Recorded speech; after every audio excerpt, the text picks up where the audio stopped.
let's get into Amy Gleason's perjury-filled declaration, shall we? All right, so here at the outset, she says she's been first of all, in the first sentence, she describes the USDS is the United States Doge Service. That's the first line, right? USDS. So next time you see USDS, you see her saying that she joined it in December 30th, 2024. What do we know about USDS? This version of USDS. That it was started in January 20th, 2025. So right there off the bat, this is like, she's already perjured herself. This is not true. She couldn't have joined it if it didn't exist.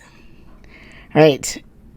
She says in her role as she oversees all the employees. My challenge to the plaintiffs in this case is put her on the stand and ask her to name them. Name these employees and detailees. I don't think that's a challenge. She says she reports to Susie Wiles, chief of staff. I don't think Susie Wiles knows what Doge is doing, honestly. Now, the next perjury, of course, I mentioned is that she says Elon Musk doesn't work at USDS.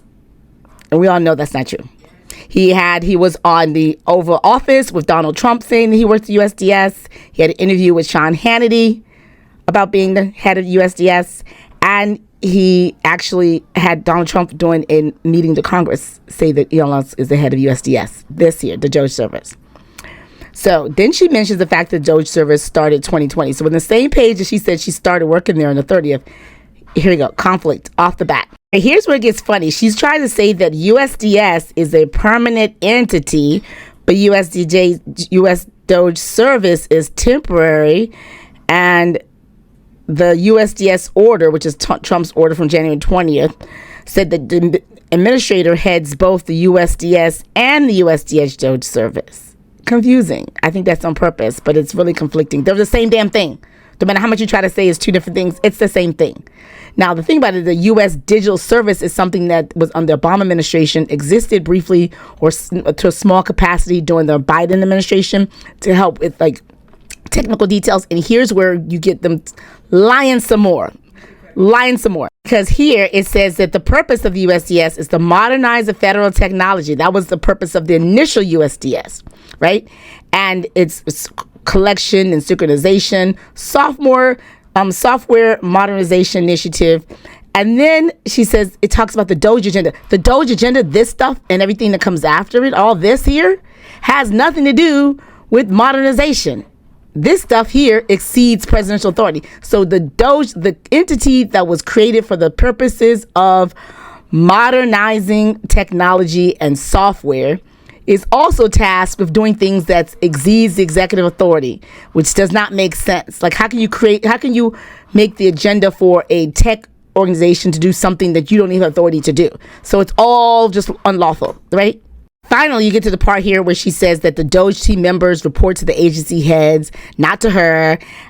She's administrator, but they don't report to her at USDS, and then that they're assigned to an agency and they're supervised by personnel of the agency. That's not what we heard. The people at the agencies said that the Doge people came into them telling them what to do, telling them how to access their information, making them like justify their own jobs and holding little tribunals, essentially threatening and coming in and like flexing muscle, not the other way around. So this doesn't even reflect reality. So this whole document is just full of like inconsistency. The final piece of perjury is she says the USDS requires them to do rigorous data protections. That's not true, because I've been watching over 100 cases, and several of the cases, about maybe a dozen related to Doge, say the Doge folks don't follow data protection standards. They have never been trained in it. They don't know what they're doing. They are using outside servers. They're plugging in stuff.